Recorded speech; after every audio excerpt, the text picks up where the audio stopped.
రావనుకున్నాను శిష్య, ధైర్యం ఎక్కువే. పాపం ప్రమాణ స్వీకారానికి ముహూర్తం పెట్టుకుని మినిస్ట్రీలు కూడా పనిచేసావంట కదా అందరికీ.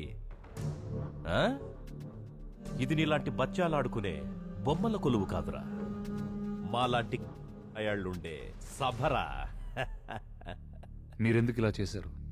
ఒక పార్టీ గుర్తు మీద గెలిచి ఇంకో పార్టీలోకి ఎందుకు మారారని నేను అడగను. నాకు సమాధానాలు అక్కర్లేదు. మీ మనస్సాక్షికి మీరు చెప్పుకోపోయినా ఎవరికి నష్టం లేదు. కానీ ఓట్లేసి గెలిపించారే జనాలు, వాళ్ళకేం చెప్తారు? జనం అంటే డబ్బు తీసుకొని, మందు తీసుకొని, కులం పిచ్చితో, మతం పిచ్చితో 5 ఏళ్లకోసారి పోలింగ్ బూత్ కెళ్ళి ఓట్లేస్తుంటారు. వాళ్ళకంత టైం ఎక్కడిది రాజా? ఎవరి కష్టాల్లో వాళ్ళు బిజీగా ఉన్నారు. అది నువ్వు గుర్తించాలి. శిష్య, ఒకసారి చరిత్ర చూసుకో. 70 ఏళ్ల చరిత్ర ఉన్న పార్టీలో మేమే ఉన్నాం. ఒక సినిమా దేవుడొచ్చి పార్టీ పెట్టి గెలుస్తాడనుకుంటే దానిలోనూ మేమే చేరతాం. ఒక మాస్ హీరో వచ్చి పార్టీ పెట్టి గెలుస్తాడనుకుంటే అందులోనూ మేమే చేరతాం. లేదా ఒక ఉద్యమకారుడొచ్చి పార్టీ పెట్టి గెలుస్తాడనుకుంటే అందులో కూడా మేమే చేరతాం. జనం మమ్మల్ని కాదని వేరే పార్టీకి ఓట్లేసినా ఆ పార్టీ గెలిచిన తర్వాత ఏదో ఒకటి చేసి అందులోనూ మేమే చేరతాం. జనం ఏ పార్టీకైనా ఓట్లేని అధికారంలో మాత్రం మేమే ఉంటాం. ఇదిగో ఇప్పుడు వీళ్ళు తీస్తున్నారే వీడియో, టీవీలో వస్తోంది. జనం నేను చెప్పేదంతా వింటున్నారు.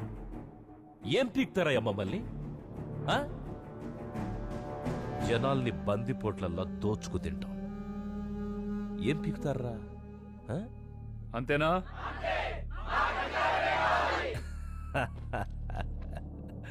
ఈ సీఎం కుర్చీ నాది.